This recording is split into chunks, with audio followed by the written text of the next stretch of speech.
Welcome to a new video from More Car Talk. Today we're going to be looking at, in my mind, the very best EV out on the market. And that would be my wife's 2018 Pacifica Hybrid. Now, why do I think this is the best EV on the market? Well, when you have a mom that's running around picking up the kids from school and soccer practice and going to get groceries and everything else, you don't typically need a big old V8 sucking down 16 miles a gallon. You need something that's more fuel efficient. And since this is a plug-in hybrid, the first 30 miles is pure electricity. Two is the looks. Yes, I know it's a minivan. I know they don't get very high marks as far as, very sexy and beautiful, but it's a minivan. It's made to be used for what they're designed for. They didn't change this up any between the gasoline powered and the hybrid powered, and I think that's a good thing. So you can't really tell there's much of a difference. The only main difference is this little door right here that holds the power adapter. That's the only change that you can really see in the badging on the back.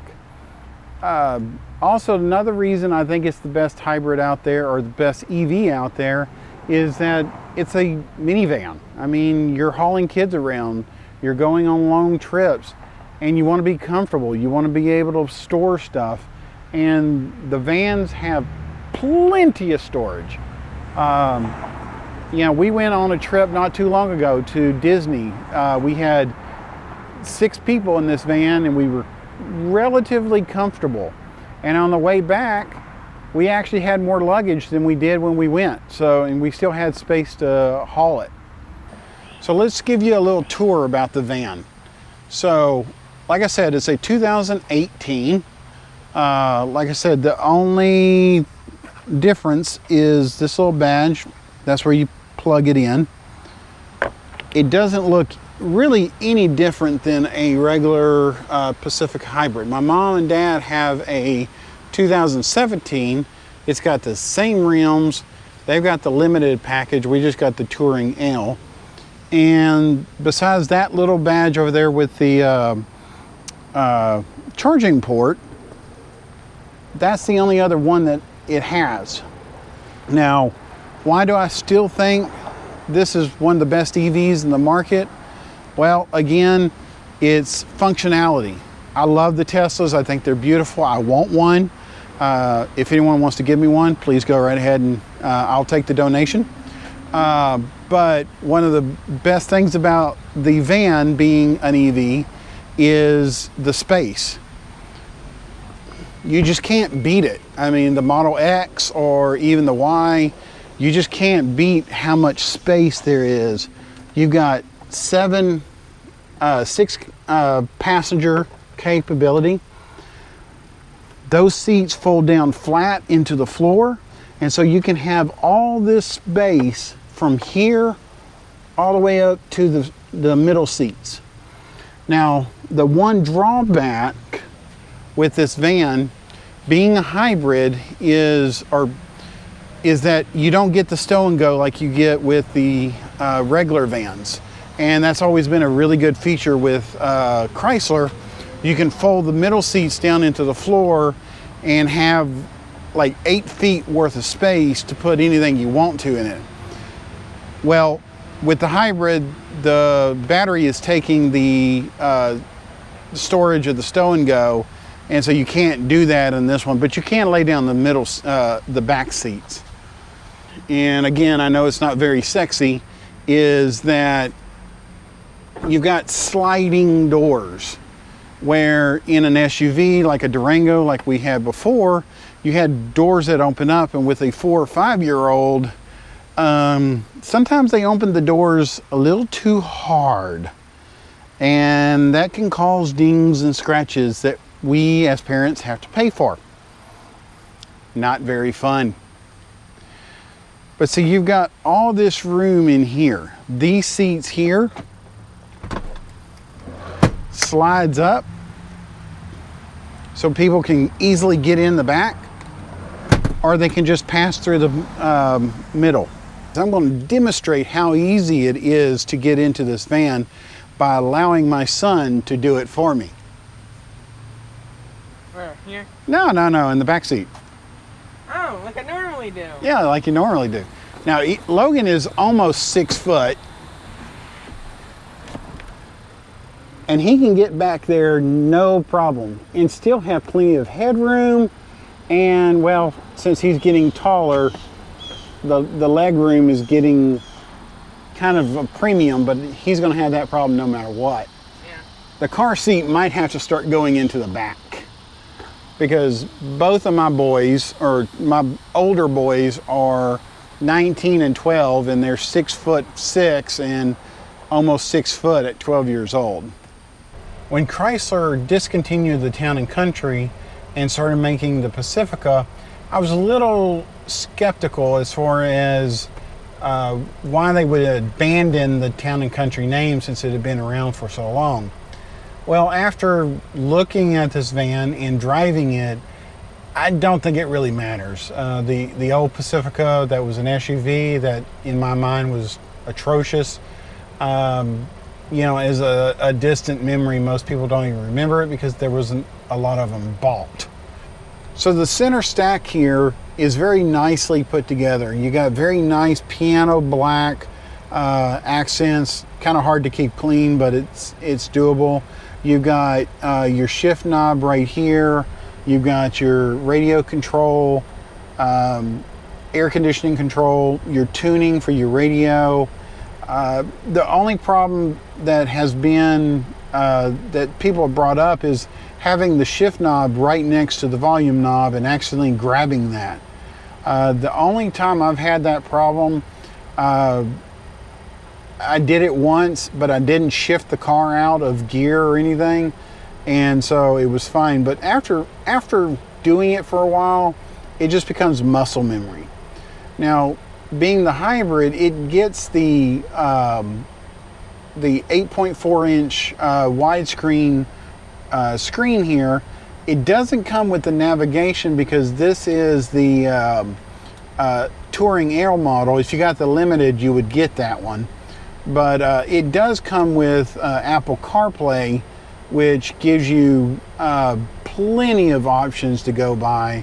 Navigation, you got your maps, you've got Google Maps, you got Waze, you have Pandora on here, iHeartRadio and all that. And of course, my love for the Astros. Go Astros! Yes. Hopefully we can get to baseball soon.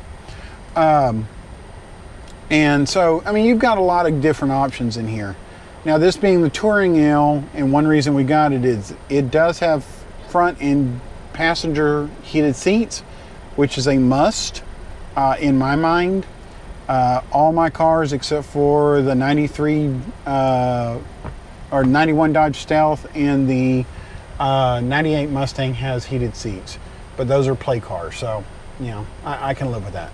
But you've got all kinds of different options on here, and it's very well put together.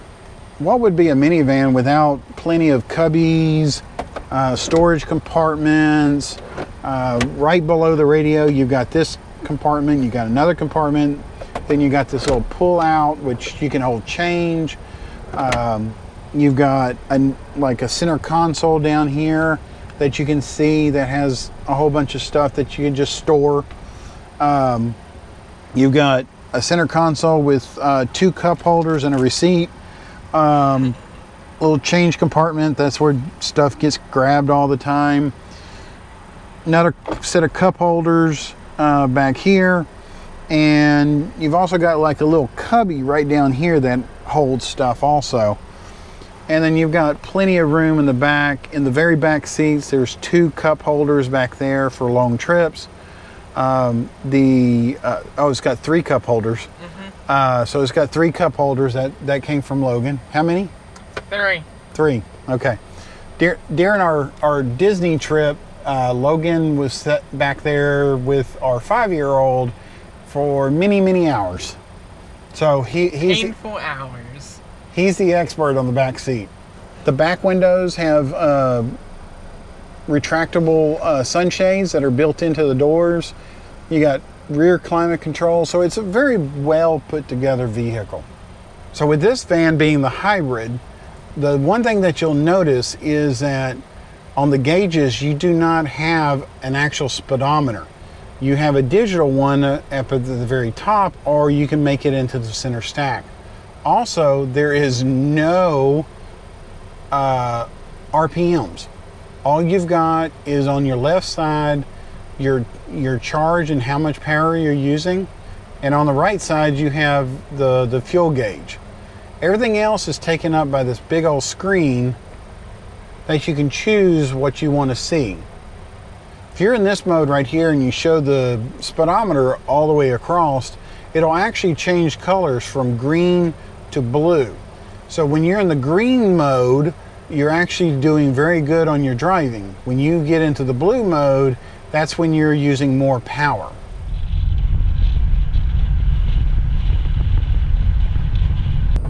Now, for a minivan, it has pretty good acceleration, especially with those electric motors. When you're in pure EV mode and not in hybrid mode, those motors actually kick in pretty well. Even though it's only got 260 horsepower with the engine and the motors produce about 188 horsepower. The torque numbers are a little fuzzy sometimes. I can't seem to find them, and they contradict each other, but it actually accelerates pretty well. So most of the time when I drive, I'm in the L mode, the low mode. And so what it does is it allows you not to use as much electricity as you're accelerating, and the regenerative braking on the L drive or the L mode is a lot better. Now my wife uses the drive. She just normally puts it in drive and goes, and it definitely has some good takeoff. Now before this, we had a 2014 Dodge Durango RT with a big old Hemi in it, and it was great. But I think the first trip that we took in it, we had buyer's remorse, because we went from a 2011 Dodge Grand Caravan, which had plenty of room for everyone, to the Durango, which did not have as much room. I remember the first trip we took, Logan was in the back seat, and we had to lean one of the back seats up in order to get everything in there. So he didn't even have the full back seat. You don't have that problem with the minivan. So I think what triggered it was we had the Durango, and we decided we wanted to get out of debt. So we decided to get a cash car, and we got my wife a 06 Honda Odyssey, and it was really good. It was really nice. We actually took it for all the long road trips, but then it started having too many problems. I mean, it had 200 and something thousand miles on it, and it was misfiring. And we took it to the shop a couple of times and got some things replaced, but it started having too many problems, so we got rid of it. So I started looking at the hybrid models, and when I found out that it actually was an EV, a plug-in hybrid, I really knew I wanted to have one, because for a long time I knew it would be great for my wife to have an EV, just going around town and picking up the kids and doing her mom duties. And so when I decided on that, there was no contest. We started looking at EVs. Now, the EVs do cost considerably more, but I think at the time, we've had this van for about a year, we got the best deal out there in America. I mean, I looked everywhere. Florida, Illinois, California, I don't care. I'll go and pick up the van or pick up the car and drive it back. And so I actually found this one in what was it? Somewhere in New Mexico. It was north of Carlsbad, north of Roswell, Portales, I think is what it's called. And we drove all the way from Houston to New Mexico to pick up this van. We left around 2 o'clock in the morning and got there, I believe, around 12 or 1 o'clock our time. I think one reason we got such a good deal on it was because it was hail damage on the roof and a little bit on the hood. But that doesn't really scare me. I mean, my wife's going to be using this van. Kids are going to get in and out of it. I use it for Uber. And so I'm not worried about just a couple little dents in the hood or in the top.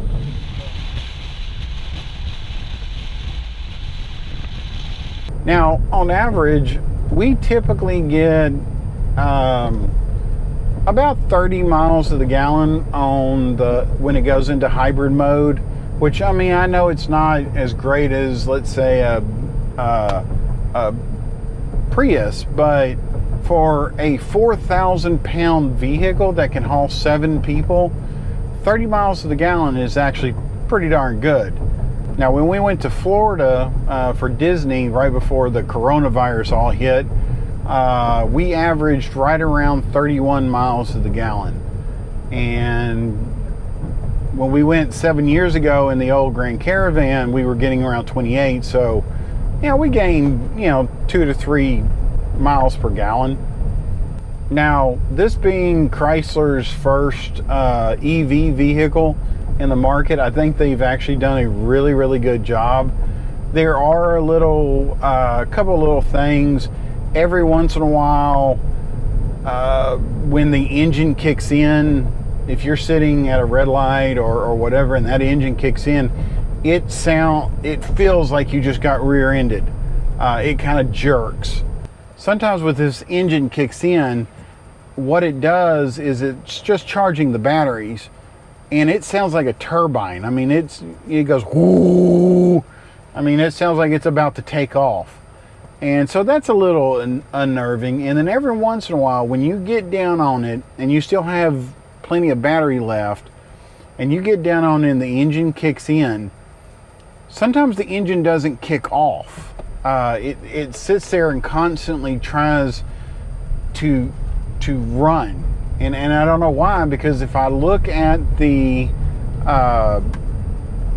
EV monitor inside the infotainment system, it's not charging the battery, it's just running the engine.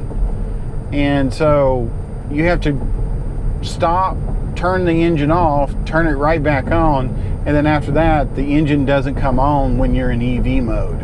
But besides those, little complaints, I mean, overall, it's been a really great vehicle. We've had it for about 20,000 miles. We've the first road trip was when we went to go pick it up all the way from New Mexico back down to Houston. And then we took it to, Florida for Disney, and everything did fine. I mean, everyone had plenty of room and enjoyed the van as much as they can enjoy a minivan. Now, if Chrysler was smart, what they would do is all their vehicles, a plug-in hybrid and even just a pure EV.